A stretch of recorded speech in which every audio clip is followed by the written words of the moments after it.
Bonsoir Quentin. Bonsoir Nathan. Tu vas bien depuis la dernière fois? Impeccable, et toi? Bon ben ça va, merci.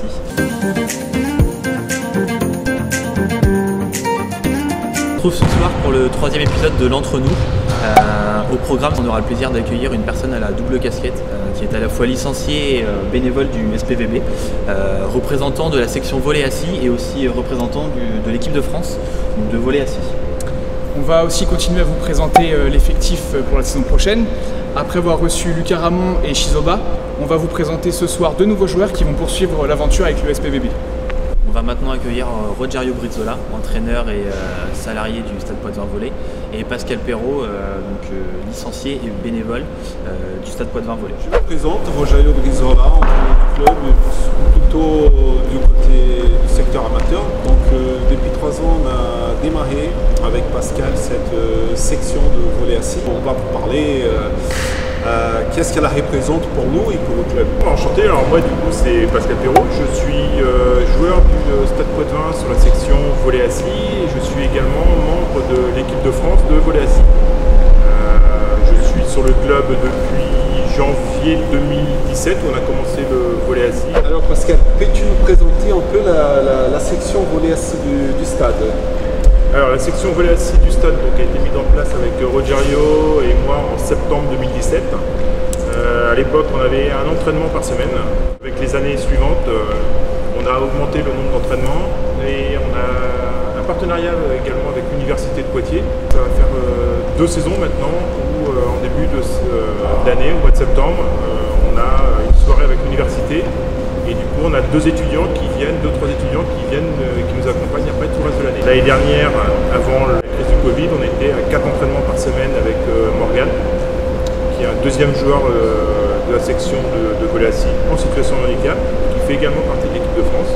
Avec la situation, la crise sanitaire, comment le club a pu s'adapter finalement? On a réussi à pratiquer, Morgane et moi, parce qu'on a la chance, on est tous les deux considérés, on est sur la liste ministérielle sportive de haut niveau.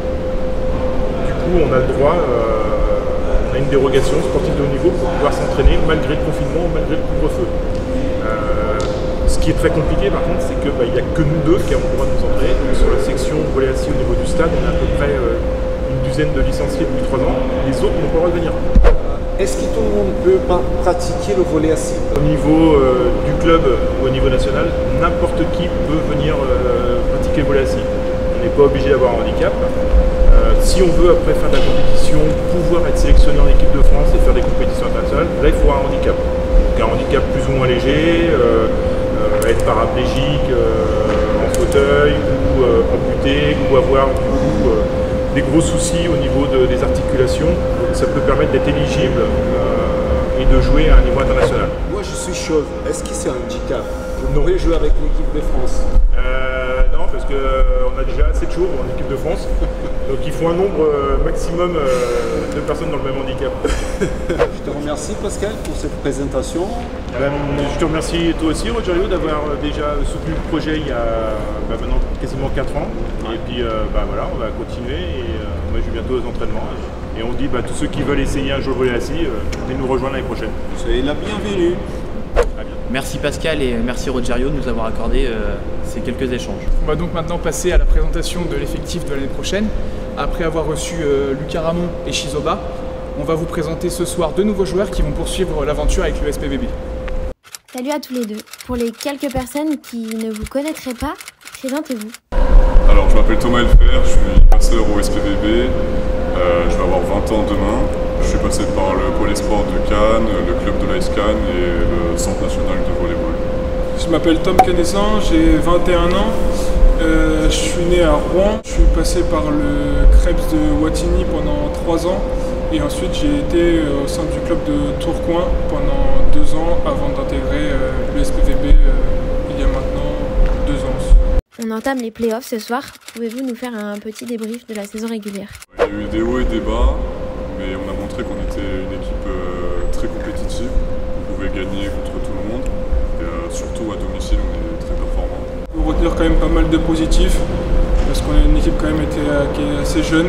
Et je pense que l'objectif qui était les playoffs a été réalisé. Et je pense que tout le club est content. Thomas, tu as eu l'occasion de rentrer sur le terrain au cours de la saison. Donne-nous ton ressenti. Je suis très content de rentrer parce que c'était ma première année en Pro A, de découvrir le jeu en Pro A, parce qu'il y a vachement de changements par rapport à la Pro B. Donc j'étais un peu stressé au début, même si c'était sur des courts instants, j'étais très content de pouvoir rentrer. Tom, tu as connu ta première titularisation cette année contre Tourcoing. Comment as-tu abordé la rencontre? Ouais, c'est vrai que c'était ma première titularisation, en plus contre Tourcoing qui était mon ancien club. J'en retiens un très bon souvenir. Je me suis bien préparé pendant toute la semaine avant le match pour pouvoir être en forme et pouvoir faire une belle prestation. Je remercie le coach de m'avoir fait confiance pour me faire jouer et je suis très content d'avoir pu ramener la victoire au SPVB. Sachant que vous êtes deux très jeunes joueurs, est-ce que vous vous faites souvent chambrer dans l'équipe? Ouais, c'est tous les jours en fait. Tous les jours on se fait chambrer, surtout par Swan et Rafa, ils aiment bien ça eux. Dès que j'entendais l'âge, j'avais les sourcils qui fronçaient. Moi, tu me parles pas d'âge. Non stop. Mais c'est pas grave, on l'entend bien aussi. Ouais.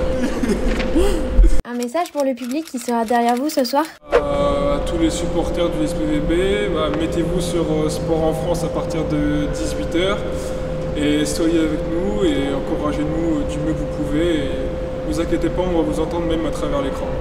Dernière question, quels sont vos objectifs collectifs et personnels pour la saison prochaine? L'objectif personnel, c'est de continuer d'apprendre des joueurs qui sont plus expérimentés que moi et d'apprendre grâce à Brice aussi qui m'a fait beaucoup progresser cette année. Pourquoi pas grappiller encore plus de temps de jeu l'année prochaine. Continuer encore à progresser encore pendant une année.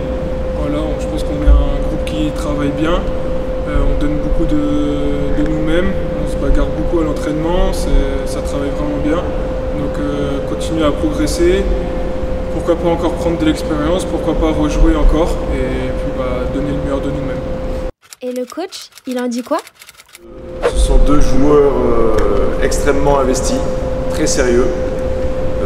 Je parle pour les deux pour l'instant, hein, voilà, c'est vraiment deux jeunes talentueux. Des joueurs qui nous ont donné entière satisfaction puisque la première année c'est qu'on les prolonge d'une année supplémentaire.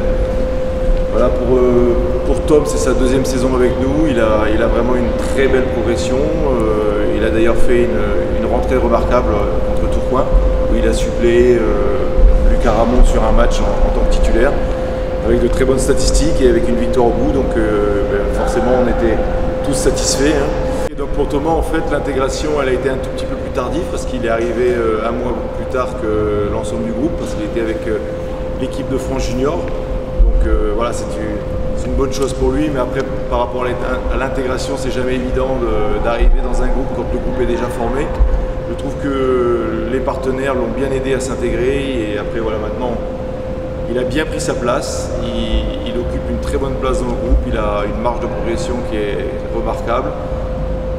Il est tous les jours investi à 100%, voilà, c'est un espoir français, donc on s'investit beaucoup sur lui pour essayer de faire de lui un très bon joueur pour le futur.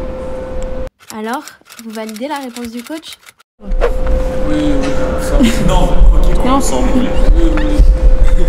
Ensemble, oui. On va pas le contrarier aujourd'hui. Bon, si vous validez, on prolonge alors.